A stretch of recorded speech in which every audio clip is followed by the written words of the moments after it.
नमस्कार दोस्तों, ज्योतिष का सफर में आप सभी भाई बहनों को नरेश गांधी का सादर प्रणाम।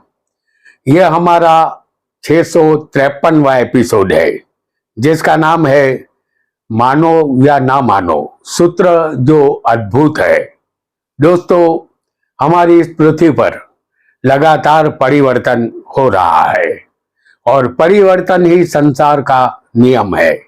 आज से 100 साल पहले के लोग अलग थे, उनकी जीवन शैली अलग थी। उस समय पीने का साफ पानी नहीं था, वह युग बैलगाड़ी का था। बहुत कम पढ़े लिखे लोग थे, ज्ञान का अभाव था। और आज के युग में हम सबके पास सुख सुविधा के सभी साधन मौजूद है। Fridge, mobile, air condition, television, motor गाड़ी, घर घंटी, सब कुछ मौजूद है। आज हम उच्च शिक्षा पाने के लिए प्लेन में बैठकर विदेश भी जा सकते हैं। और आने वाले 100 साल में और कितना परिवर्तन होगा यह कहना मुश्किल है। परिवर्तन की यह हवा मनुष्य जाति को उड़ाकर कहां ले जाएगी यह किसी को नहीं मालूम। हमें इतना जरूर मालूम है कि हम इंसानों का जीवन दिनों दिन संघर्षमय बनता जा रहा है। सामाजिक, आर्थिक और कौटुंबिक समस्या ने हम सबको अकेला कर दिया है। परिणाम स्वरूप संघर्ष के सामने लड़ने का हौसला कम होता जा रहा है। हमारे महर्षियों ने मनुष्य जाति के कल्याण के लिए ज्योतिष शास्त्र की रचना की थी, जिसकी बदौलत मनुष्य जाति सही दिशा जान सके, सही मार्गदर्शन उसे मिल सके। ज्योतिष शास्त्र का अवलोकन मनुष्य को सहारा रूप बन सकता है, ताकि ज्योतिष की प्रेरणा से मनुष्य अपनी निराशा से बाहर निकल सके। जहां बुद्धि और तर्क काम नहीं लगता, वहां श्रद्धा काम लगती है। ज्योतिष शास्त्र का श्रद्धापूर्वक का उपयोग किया जाए तो मनुष्य मानसिक रूप से शांत बनता है। भविष्य जानने की जिज्ञासा मनुष्य में सदियों से रही है।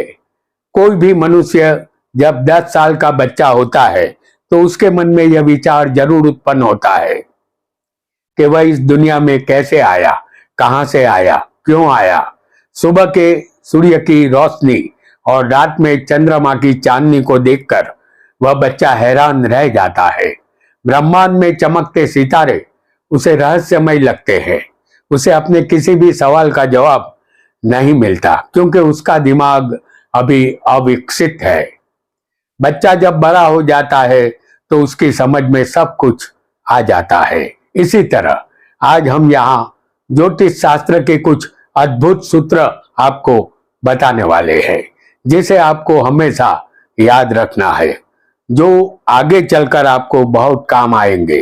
तो आइए जानते हैं ज्योतिष शास्त्र के कुछ अद्भुत सूत्रों को, जो सटीक है, चाहे आप इसे माने या ना माने। वीडियो को लाइक करें, शेयर करें और हमारे चैनल ज्योतिष का सफर को सब्सक्राइब करें। धन्यवाद। आपका लग्न आपकी कुंडली में यदि सी होगा और लग्न में मायावी राहु बैठा हो तो आप माने या ना माने, आपकी उन्नति के दरवाजे यह राहु खोल देगा। आपको निश्चित मान लेना है कि आप अपने जीवन में बहुत आगे जाएंगे, उतना आगे जिसकी आपने कभी कल्पना भी नहीं की थी, क्योंकि ये राहु चमत्कारी और मायावी होता है। इसीलिए वो आपके शरीर को आगे बढ़ाने का काम करता है। मतलब कि आपका सही लग्न होना जरूरी होगा, और किसी भी लग्न में अगर राहु हो तो आगे नहीं ले जा सकता, ऐसा आपको समझना है। आपका लग्न तुला हो, जैसे हम यहां आपको दिखा रहे हैं, आपका लग्न तुला हो और चौथे सुख स्थान में, जैसे चौथे सुख स्थान में शनि और मंगल की युति बनी हो, यहां शनि को देखिए कि ये स्वग्रही है और मंगल उच्च के है। यहां शनि मंगल की युति है, आपका लग्न तुला होना चाहिए और चौथे स्थान में मकर राशि आएगी और मकर में शनि स्वग्रही बनता है जबकि मंगल उच्च का बनता है। तो यह योग सिर्फ तुला लग्न में ही बनेगा। यहां शनि मकर में स्वग्रही है और मंगल मकर में उच्च का है। यहां जातक को स्थावर जंगम मिल्कियत का लाभ मिलता है। जातक भव्य प्रॉपर्टी खरीदता है। हालांकि शनि मंगल केंद्र में जातक को उद्योगपति भी बनाता है, लेकिन आप माने या ना माने यह युति पत्नी के साथ संबंध मधुर नहीं रखती, क्योंकि शनि मंगल जब केंद्र में हो और पत्नी का स्थान भी केंद्र में ही आता है और इसी वजह से पत्नी के साथ संबंध मधुर नहीं रहते, ऐसा आपको निश्चित मानना है। आप भव्य मिल्कियत तो खरीद सकते हैं, प्रॉपर्टी भी खरीद सकते हैं, लेकिन पत्नी के सुख में थोड़ी कमी हो जाती है। आपकी कुंडली में धनेश कहीं भी बैठा हो, उसके साथ छठे और 12वें के मालिक भी बैठे होंगे। जैसे उदाहरण कुंडली हम मेष लग्न की पेश करेंगे। यहां छठे के मालिक बुध बनेंगे और 12वें के मालिक बनेंगे गुरु।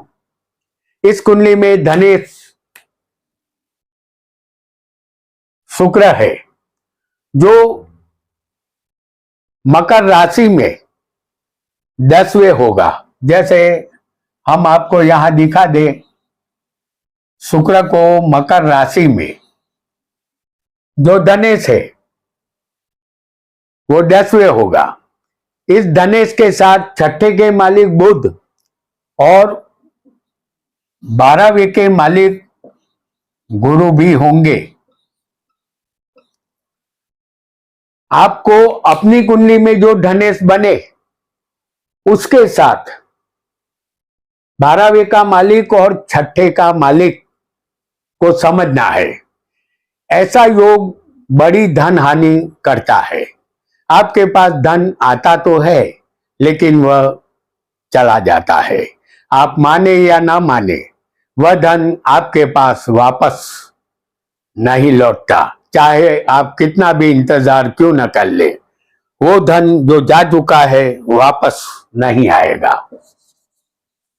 आइए एक अन्य योग को भी हम जानेंगे। आपका कोई भी लग्न यहां हो सकता है। पंचम स्थान में राहु मौजूद होगा।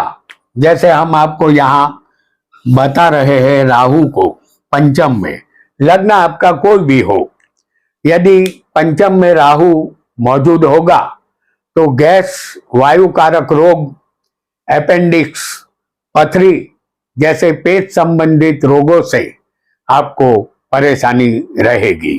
आप माने या ना माने, इस राहु के कारण संतान प्राप्ति में भी आपको विलंब का सामना करना पड़ सकता है। तो यहां एक बात समझ कर चलनी होगी कि पंचम में राहु संतान के लिए भी अच्छा नहीं है, या पेट संबंधित रोग, क्योंकि 5वां स्थान हमारा पेट का होता है, तो पेट संबंधित रोग ये राहु उत्पन्न करता है। आपकी कुंडली में चौथे का मालिक अष्टम में बैठा हो, जैसे आपके सामने हम मेष लग्न की कुंडली पेश करेंगे। यहां चौथे के मालिक बनेंगे चंद्र और ये चंद्र अष्टम स्थान में होंगे। तो इस कुंडली में चौथे के मालिक चंद्र है जो अष्टम स्थान में वृश्चिक राशि में बैठे होंगे। आपको अपनी कुंडली में जो चौथे का मालिक बने, चाहे लग्न कोई भी हो, चौथे का मालिक जो बने उसे अष्टम स्थान में समझना है। यदि ऐसा योग होगा तो आप अपने लिए कोई घर बना रहे होंगे तो उसमें विलंब होगा। आप माने या ना माने, घर तैयार होने में एक अच्छा खासा वक्त निकल जाएगा।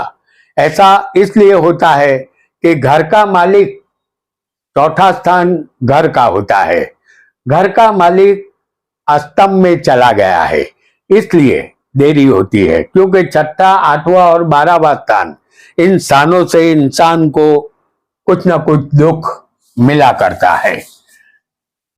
आइए अन्य योग को भी जानेंगे। आपकी कुंडली में लग्न यहां कोई भी हो, आपका मंगल कहीं भी बैठा हो सकता है।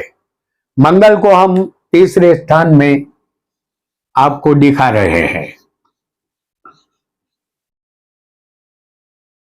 तो लग्न कोई भी हो, मंगल कहीं भी बैठा हो, हमने एग्जाम्पल के लिए तीसरे दिखाया है, बराबर। और मंगल से 12वें यानी दूसरे स्थान में, क्योंकि मंगल से गिनने पर 12वां स्थान ये दूसरा स्थान होगा, जिसे हम धन स्थान कहते हैं। तो वहां शनि बैठा होगा।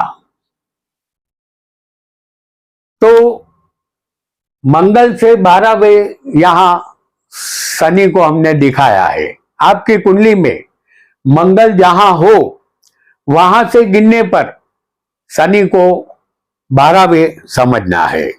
मंगल से गिनने पर 12वें भावत भावम शनि बैठा हो तो दाम्पत्य जीवन में अभाव नजर आएगा। आप माने या न माने, पति पत्नी की विचारधारा यहाँ अलग अलग होती है। वैवाहिक जीवन में कमी सी महसूस होती रहती है, और ये शनि की वजह से होता है, क्योंकि 12वां स्थान नुकसान का होता है, और मंगल भी एक पापी ग्रह है और शनि भी पापी ग्रह है, और 12वां स्थान जातक का बेडरूम भी होता है।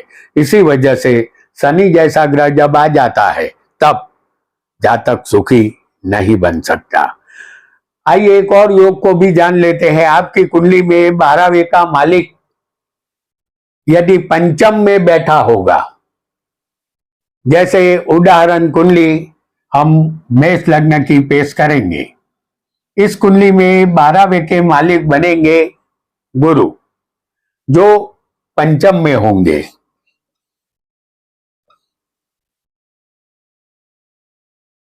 आपको अपनी कुंडली के 12वें के मालिक को पंचम में समझना है।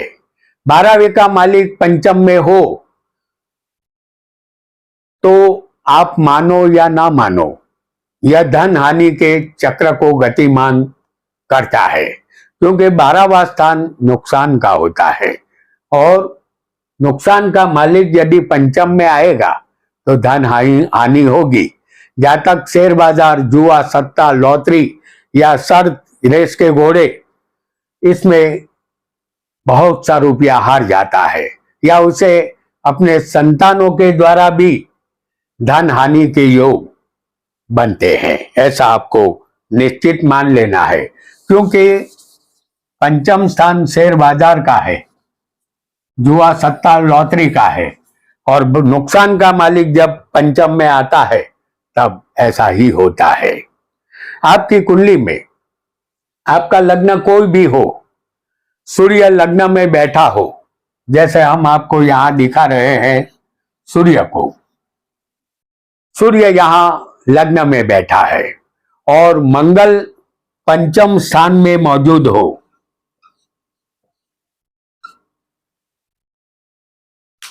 सूर्य लग्न में हो, आपका लग्न कोई भी हो, सूर्य लग्न में होना ही चाहिए, और कंपलसरी मंगल पंचम में ही बैठा होना चाहिए। तो आप मानो या ना मानो, संतान का सुख मिलना मुश्किल होता है।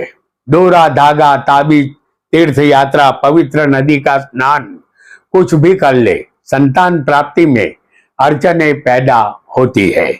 पूर्व जन्म के कर्म अच्छे होंगे तो संतान होती है, क्योंकि पांचवा स्थान पूर्व जन्म का है, जहां पर एक पाप ग्रह पहले से मौजूद है, मंगल जैसा।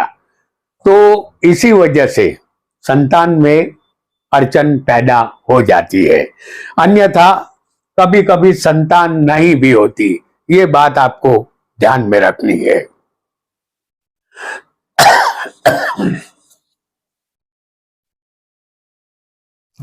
एक और योग को जानेंगे। आपका लग्न कोई भी हो, आपकी कुंडली में 12वें कोई भी पाप ग्रह बैठा हो और 12वें का मालिक कहीं भी पाप ग्रह के साथ बैठा हो, जैसे आपके सामने उदाहरण कुंडली हम मेष लग्न की पेश करेंगे।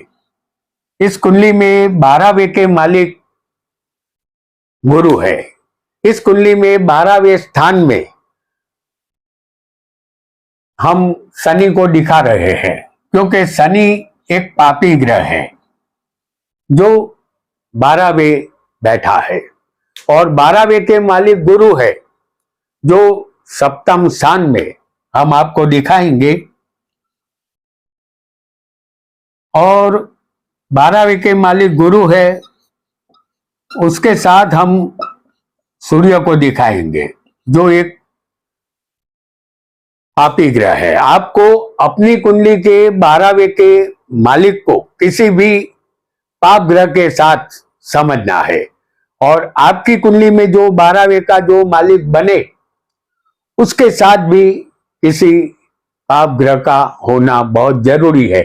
एक बात समझ लीजिए कि 12वें स्थान में कोई भी एक पापी ग्रह चाहिए, और 12वें के मालिक जो बने आपकी कुंडली में उसके साथ भी एक पाप ग्रह बैठा होना चाहिए।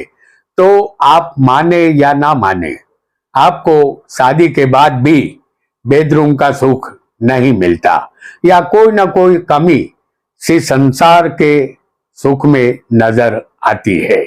यहाँ दाम्पत्य जीवन सुखी नहीं बन सकता। तो 12वां स्थान बेडरूम का होता है, और बेडरूम में जब कोई पापी ग्रह बैठा हो और उसके मालिक के साथ भी जब पापी ग्रह होगा तो सुख कहां से मिलेगा। आपकी कुंडली में लग्न कोई भी हो सकता है।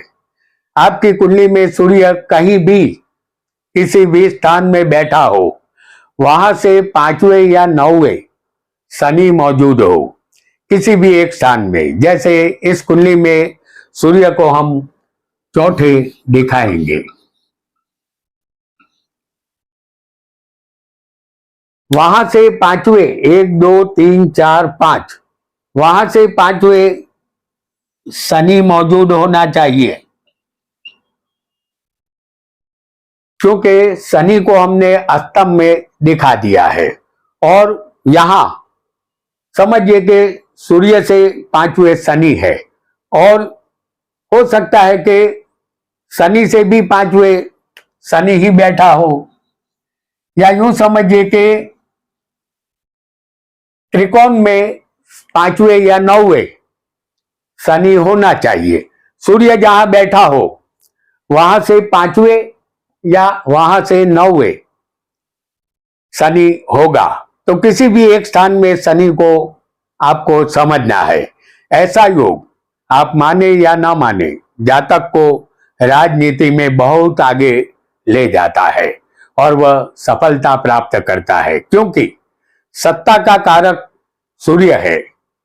सूर्य से शनि त्रिकोण में मौजूद है, या तो सूर्य से 5वें शनि होगा या 9वें होगा, तो ये शनि त्रिकोण में मौजूद है।